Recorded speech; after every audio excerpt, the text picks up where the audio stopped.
Páni a dámové, vítáme vás u dalšího videa. Dnešek je speciální den. Áďa má narozky, respektive má je zítra. Nevíme, kdy vydáme tohle video, takže ji můžete když tak popřát zpětně, ale já mám na dnešek jeden velký úkol. Áďa si přála, abych jí udělal žlutý narozeninový dort. Takže cílem tohoto videa bude, abyste se mnou upekli Ádě dort. Proč točíme tohle video? Není to kvůli tomu, že mám narozeniny, ale je to kvůli tomu, protože Kuby se mě ptal, co bys si přála k narozeninám a já jsem řekla, že bych si přála žlutý dort a aby mi ho upekl. Takže on to vzal doslovně a bude mi teda vytvářet dort. Áďa mi bude pomáhat, prosím pěkně, protože já jsem rád, když si uvařím kuřecí maso. Takže jedeme nakoupit a jdeme kuchtit. A vy myslete na to, že spoustu z vás, kteří koukají na naše videa, stále nemají odběr, takže si rovnou teď zaklikni odběr, ať ti neutečou další. Teď na jo, co nám povíš ty? Jo, tak děkujeme. Kdo si pamatuje nejznámější výtah ve střední Evropě? Kuba chce mi udělat dort, ale nemá na to ani, jak se mu říká, nemá na to ani formu, takže musíme jít první koupit formu. To nejdůležitější máme. Formičku. Teď potřebujeme tvaroh, piškoty, tiramisu, řecký jogurt, šokobon, míšu. Myslíš, tak jo. To bude dobrý? Jo, bude. Ale to jsou ty, ne? Co jsi chtěla? No ano, právě ne. No to. Dobrý. Jo, tak, teď musíme vzít nějaký ovoce. Co je? Nedělej, že to víš ty. Vím. Jak na je hodná. Spí? No, jakoby nespí, ale odpočívá. Tak to vypadá náš nákup. Ale já jsem se omylem Adě prokec, že zítra, až bude mít narozeniny, protože to točíme den předtím, než je bude mít ten dort, jakoby, aby ho ráno měla jakoby připravený, jakoby, jo. Tak jsem se prokec, že pro ní mám na zítra udělaný takový jakoby překvapení, takovou jakoby, no nemůžu to dál rozvádět, ale vám, až Áďa půjde dneska večer spát, až to půjdu jakoby chystat, tak vám řeknu, co pro ní připravenýho mám. Profesionální střih domů a máme tady naši základnu. Hele, jaký máme bříško. No to, připrav si mlíko, do čeho budeš namáčet tady tyhle sušenky. Mezi tím, co já budu vařit, můžete do komentářů napsat nějakou originální básničku Áďa k narozeninám. Nejlepší zveřejním u mě na Instagramu ve stories. Ale musí to být originální, žádný ChatGPT. Musíme si udělat vlastně základ našeho dortu.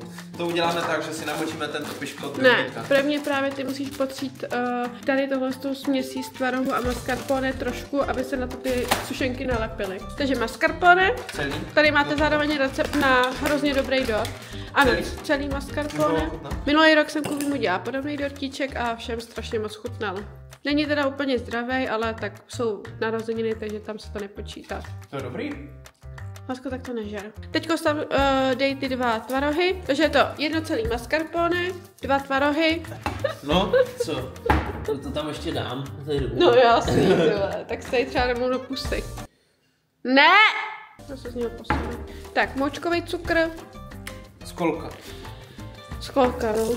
Lidičkové. Kuba půjde dodělat ten dortík, jo, a ukáže vám potom to vrstvení. Celý recept najdete dole v popisku, já vám ho tam vypíšu. A nebo vám ho vlastně nemusím vypisovat, protože ho najdete na mém TikToku. Ano. Tak lidičkové, jsme uprostřed procesu. Zkrátka je tam ovoce, mascarpone, tvaroh. Jo, ten tvaroh se musí nejlépe ručním mixérem prostě dostat, aby tam nebyly cucky. My nemáme ruční mixér, takže jsme použili normální. A není to tak 100% jako kdyby tam byl ten ruční, ale to je jedno. Každopádně vrstvíme ovoce, piškoty, krém, ovoce, krém, piškoty, blablabla, takhle dokud se to nenaplní. A navrch dáme rozpuštěnou čokoládu, kterou vlastně obarvíme barvivem.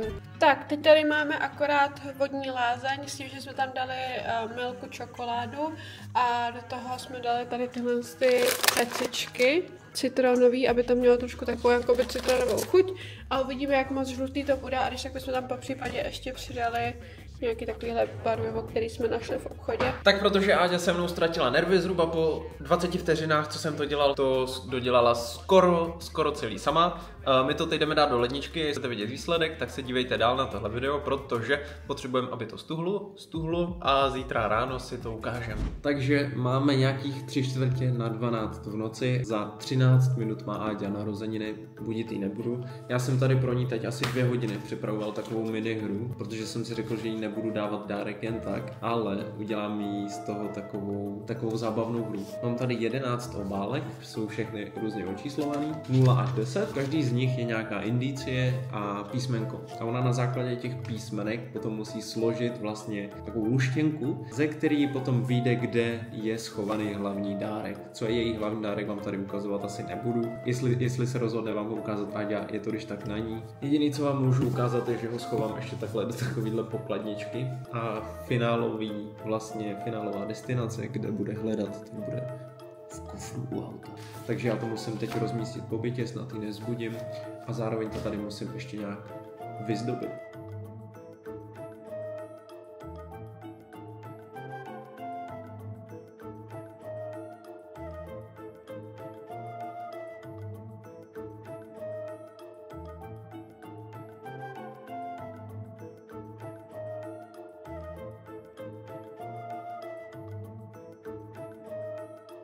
Tak jo, máme nějak 12:30 ráno, já už jdu spát.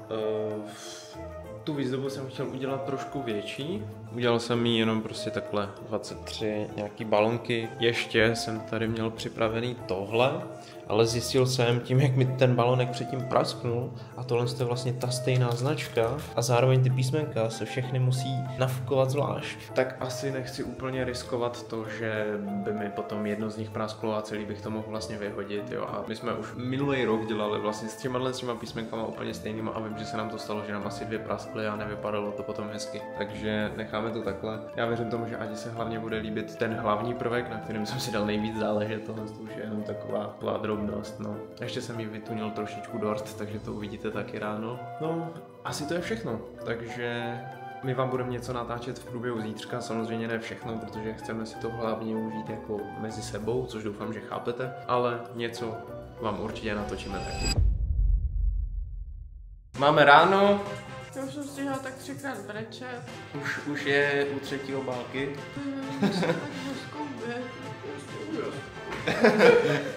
Dali jsme Nadě balonky a ona se jich bojí. Hele, protože už 2 praskla. Hele. Kam jdeš? Neschovávej se za mnou.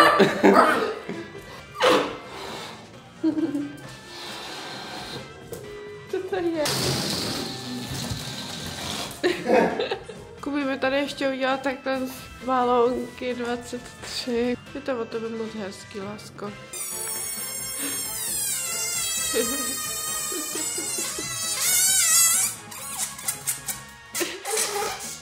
Tada, tady je náš dort. Jo, je žlutej. Je žlutej, tak jak si Áďa přála. Ano. Takže musíme to zapálit, takže pozor. Ale prvně musíme to otevřít. Tak pojď. Takže chvilka pravdy, jo? No, ty Oh no. Oh no. Oh no. Oh no. No nic, jdeme ho z toho vydolovat a uvidíme pak, jak to dopadlo. More passion, more energy. Juhu! A je to... Dobrý taky. Máme svůj dort. Nádhera. Už jsme V polovině? No, za půlkou, trošku za půlkou. A já absolutně nechápu, kde ty bereš ty nápady, jakože ti muži, kteří říkají, že nemají peníze na to potěšit svoji přítelkyni, tak tohle je přesná ukázka toho, že peníze člověk nepotřebuje a že jde spíše o ty samotný gesta, než o nějaké jako drahý dárky.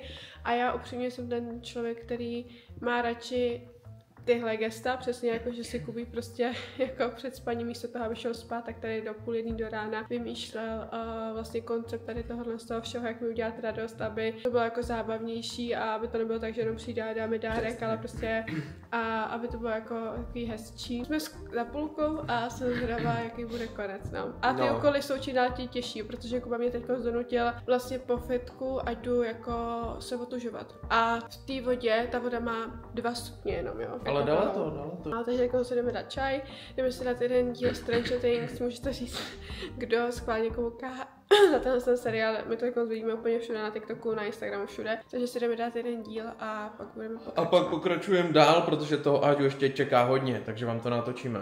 Akorát máme po jídle, Kubí už tady dojedl svoje jídlo a samozřejmě, co by to bylo, kdyby nedojídal i po mně. dojedl jsem polívku a předchozí hranolky, takže já už mám 4. jídlo.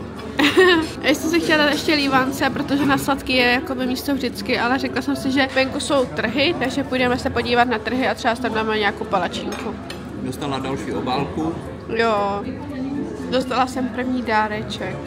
Dostala jsem poukázku do Sephory. Protože v Sephoře jsme letos utratili opravdu málo peněz, viď?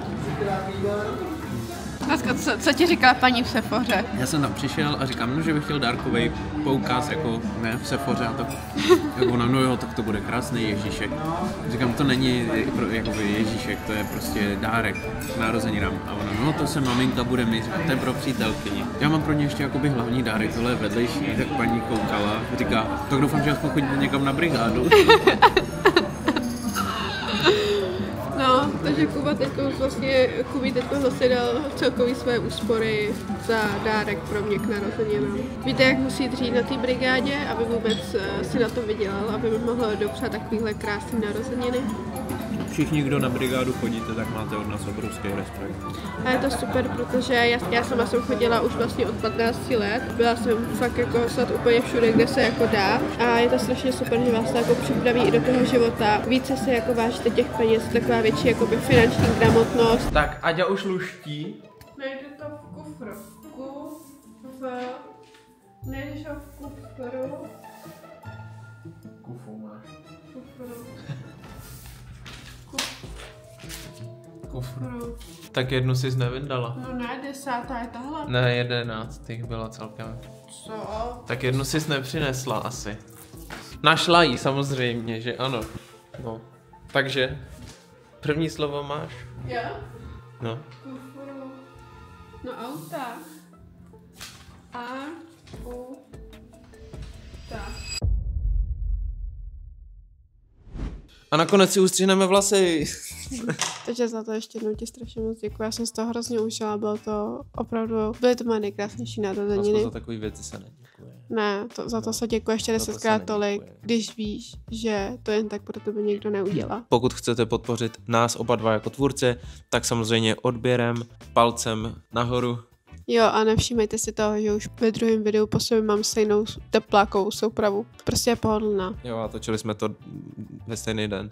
To není pravda, ale budeme dělat, že jo.